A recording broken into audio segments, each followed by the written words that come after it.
Hey, good morning, friends. This is Julie Hamilton with Life Builders, bringing you simple tips to build a strong and healthy life on Good Morning. How's everybody doing? I know we're getting up to Easter weekend, and a lot of you are really busy, but I pray that you're having the strength and endurance to be able to do what you need to do. And I don't know how many of you do you guys do Easter baskets? We don't do Easter baskets with candy. We haven't done that for a long time, or the Easter bunny, but usually I'll take something and put maybe like some, a dress or something or a nice bag into like a little Easter basket. So yesterday I ordered some stuff from Amazon, not yesterday, but anyway, yesterday I came home and Livy was like, "Hey Mom, thanks for all the paints." And I was like looking at Damien like, that was her Easter basket stuff. And I had ordered it and forgot to tell him. And so he just gave it all to her. I'm like, happy Easter, happy early Easter. Anyway, I hope your Easter basket planning is going better than mine. But today I wanted to talk a little bit about hope and what to do when you can't see the answer. There's this gorgeous quote that I heard last night, and it said, "Hope is like the sun." If you don't, I wrote it down here, but don't forget. Let me try it again. Hope is like the sun. If you only believe in it when you see it, you'll never make it through the night. Does anybody remember where that quote is from? It's from Princess Leia. We were watching The Last Jedi last night. But that's so beautiful. Hope is like the sun. If you only believe in it when you see it, you'll never make it through the night. Some of us are in night situations right now. Some of us are facing diagnoses that are negative, that sound negative, situations with our kids, maybe financial things where you're just going, I don't see the way out of this situation. And it can be so overwhelming. And I find that that's when fear creeps into my life, is when I get stuck in that situation that I can't see the end from the beginning, and I'm like, how is this going to end? And then we begin to lean on our own understanding and forget the faith aspect of just walking this truth. And I had an experience a while back, a few months back, that reminded me of that. My girls and I ended up going on a spontaneous hike, which was so fun, down to Tennessee Valley Beach. I don't know if you guys have ever been there. It's in Marin County. It's really awesome, but you have to park a little bit up the road, and then you have to walk a couple miles into the beach, and it's a really cool path. Like, it's really wide. There was kids riding their bikes. I mean, it's not really a hike at all. It's just, kind of a long dirt path, and it was great. The beach was great, but on both sides, then they have those huge cliffs, those California cliffs. If you're not from California, you haven't seen them. This is Northern California, so it's not like a sandy beach like we're talking about in Southern California. It's rocky, and then it has these huge cliffs. They're a couple 100 feet tall, just jagged edges, rocks falling down, and they're really stunningly beautiful. I love the beach. It's my favorite place, but I do have a little thing about cliffs and wind. I cannot stand them both together. And so I don't know if you've ever seen that video of the guy that wants to look over the edge of the cliff, but he's so scared that he's like army crawling. That is totally me. When I get up there and at the top of the cliffs, I'm like, oh my gosh. Well, we decided we're going to climb all the way to the top of this cliff. And so Miranda went ahead of us, and then, me and the little one stayed back because it was a couple 100 feet up, and you're taking all these stairs. It was just taking us a long time. So, we're huffing and puffing and sweating trying to get up there. And I was like, oh, I'm sure Miranda's fine, and I come up the edge of the cliff over the top, to the top, like over that last step where I can see the top. And I look out, and what do I see? I see my child, my big child, sitting on the edge of the cliff with her feet hanging over the side.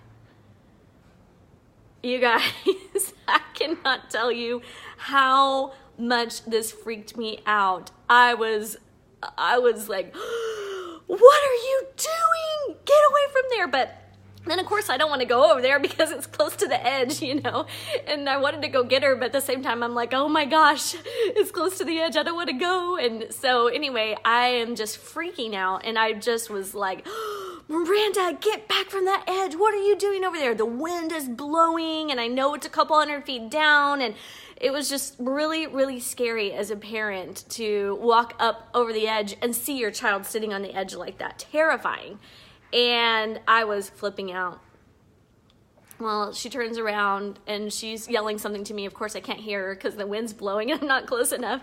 So I like inch closer, and she tells me, Mom, don't worry about it. There's a ledge down here that you can get onto. And she jumps off. It looks to me like she jumps off the cliff, but she jumps down onto this ledge. It's probably maybe 4 feet wide, about three feet down. She jumps onto this ledge, and then she's standing on what looks like she's standing on air on the other side of the cliff.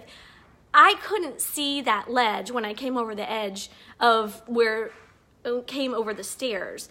But she knew that there was a ledge there. And so she actually was safe. And I was freaking out just because of what I saw. And I think sometimes in life we are like that, right? We are freaking out because we see something, but it might not match with what is actually there. We're freaking out because it looks like there's no job.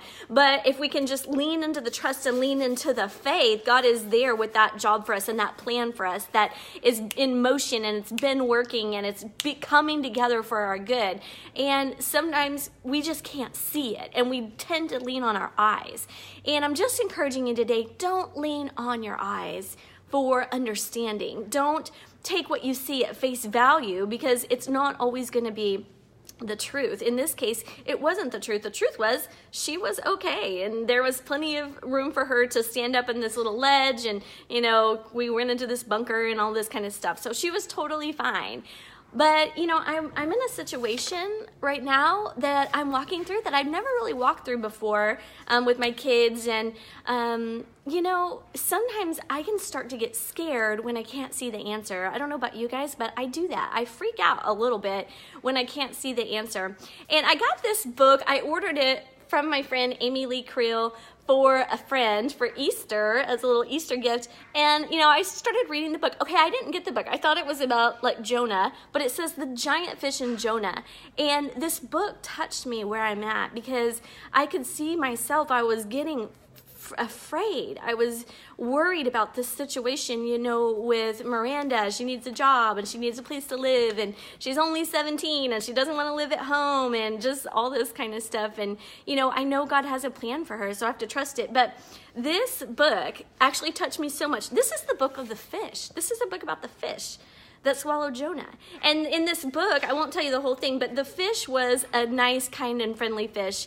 And God told him to do something that he didn't want to do. He told him to swallow Jonah. And I'll just read you a couple pages and show you that I marked here. So it says, the giant fish dreaded his terrible task to come. He prayed again and again, why are you asking me to do this, Lord God? I trust that you are good, but I don't understand. And on he swam, choosing to obey God, boldly and bravely, swishing through the swirling sea. And I'm holding this up so you can see the picture. Here he is. So he obeys. He decides to obey. And then he swallows Jonah. And he doesn't like it. He's like, why am I doing this? Oh my gosh, I'm going to have to do the very thing that I dread and that I hate. I don't want to eat anybody. But he decides to obey. And he doesn't know what is going to happen at the end of the story. He feels like he's going to have to swallow Jonah. And it says, after the third long night, the giant fish woke up to the warm rays of a bright and shining sun. And at last he heard God's big booming voice. And this is what stood out to me. And I hope it stands out to you, that when we walk in faith and we walk in trust and we do what we feel God is asking us to do, here's what he said, my faithful fish, you have done well. You have trusted and obeyed even when you did not understand. You were loyal even when it was hard and even when you were hurting. Thank you, my dear fish. You are a trusting fish, a loyal fish, an obedient fish, and a kind fish, and your troublesome task is finally finished.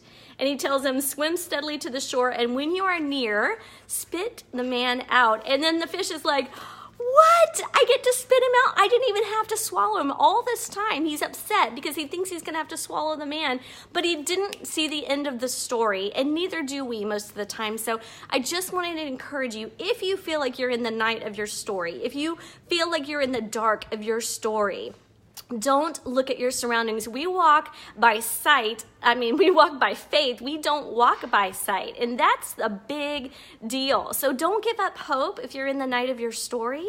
Don't let it go. Don't let fear overtake you. You just hang in there. You obey. You trust. You declare declarations of faith over that situation. And you wait to see the answer that's going to come. Because just because you don't see it doesn't mean that it's not happening, and doesn't mean that God's not working behind the scenes for you. It doesn't mean that there's not a great solution for what you're walking through. And I hope this encourages somebody today.